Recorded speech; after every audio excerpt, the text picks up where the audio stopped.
friends, in this video I am going to discuss Newton's law of collision that is related to coefficient of restitution.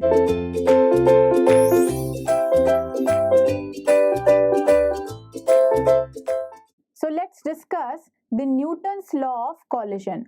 As we know, collision we can define as when two bodies are moving with different initial velocities and two bodies comes in contact for a very short duration and it will produce one large magnitude impulsive force or impact. So that particular phenomena is called collision. So if we define collision, so here we are considering two bodies.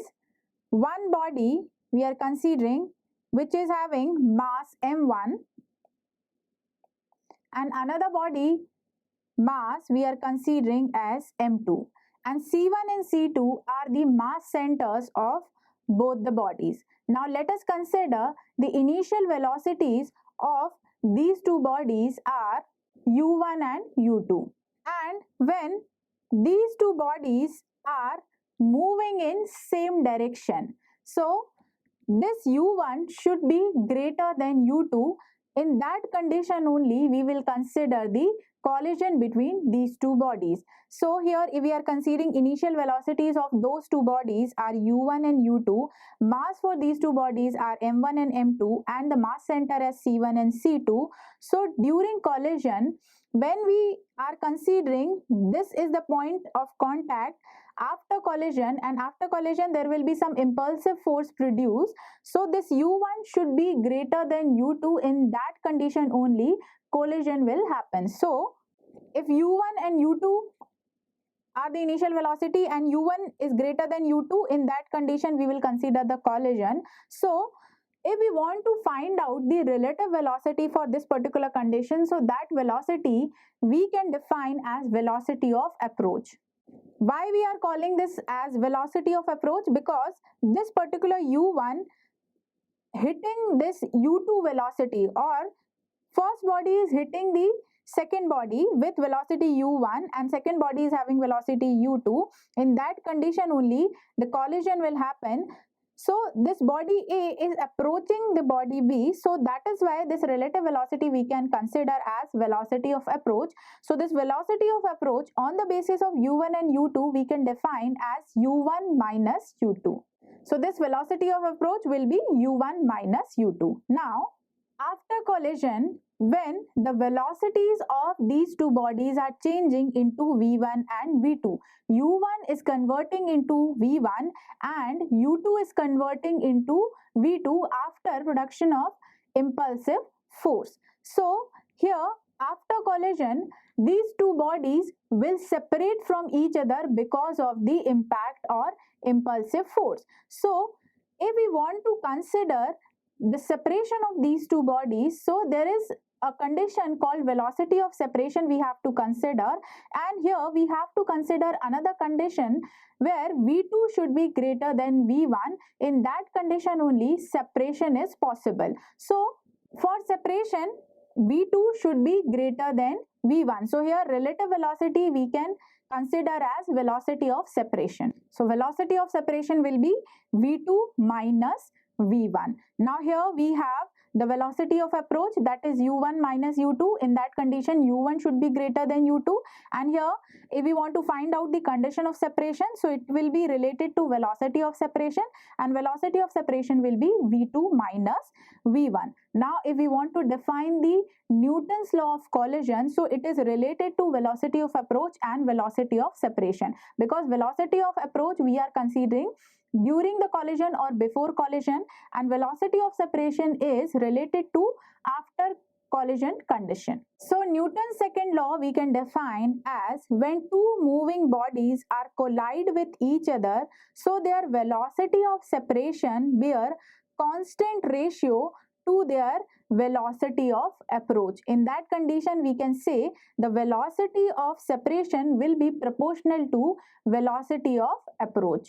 So this equation will be v2 minus v1 proportional to u1 minus u2, and if we simplify this equation, so it will be v2 minus v1 that is equals to e u1 minus u2, and here E is the constant of proportionality. So this constant of proportionality in terms of this particular velocity of approach and velocity of separation will be, this E will be v2 minus v1 divided by u1 minus u2, and this E is constant of proportionality, so that is why it is called coefficient of restitution. Why it is called coefficient of restitution? Because this is related to velocity of separation divided by velocity of approach. When before collision we are considering one body is hitting another body and it is changing the velocities of these two bodies into v1 and v2, and after this particular condition when maximum compression develops, so after maximum compression there is the condition of restitution we will consider. So the body will try to regain its original condition, so E is representing as the coefficient of restitution for the condition of restitution after collision. So this is related to Newton's law of collision. And as per the velocity of approach and velocity of separation, we can define this Newton's law of collision as when two bodies are moving and bodies are collide with each other, so their velocity of separation we are constant ratio to their velocity of approach.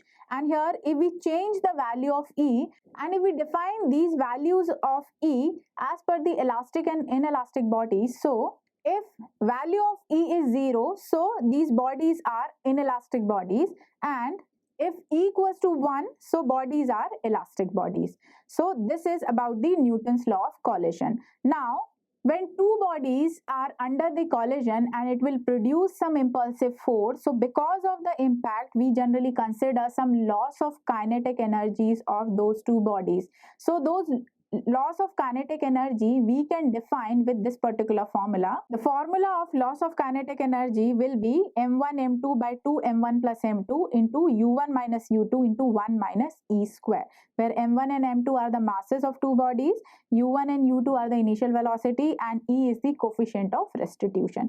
Now if we change the value of E, so if E equals to 0, so the value of delta E will be m1 m2 divided by 2 m1 plus m2 into u1 minus u2 square. As we know, if this value of E, the small e is 0, in that case our colliding bodies are inelastic bodies.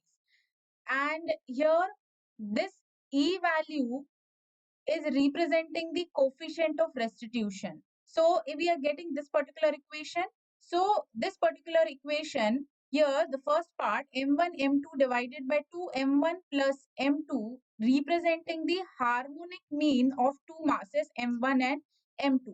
So here delta E is representing the loss of kinetic energy. So the loss of kinetic energy will be equivalent to the kinetic energy of two bodies whose mass is harmonic mean between the masses of colliding body, and their velocities is equal to relative velocities before impact.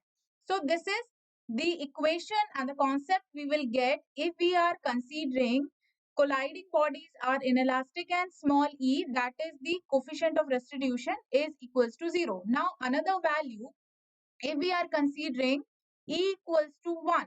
So if we are putting E equals to 1 here, so this term will cancel out and we will get delta E will be equals to 0. So the loss of kinetic energy will be 0. So this particular condition is representing the colliding bodies are perfectly elastic bodies. So we can say impact between two bodies will be constant, or the loss of kinetic energy will be 0. It means the kinetic energy before impact will be equivalent to kinetic energy after impact. Thank you for watching this video. Stay tuned with Ekeeda and subscribe to Ekeeda.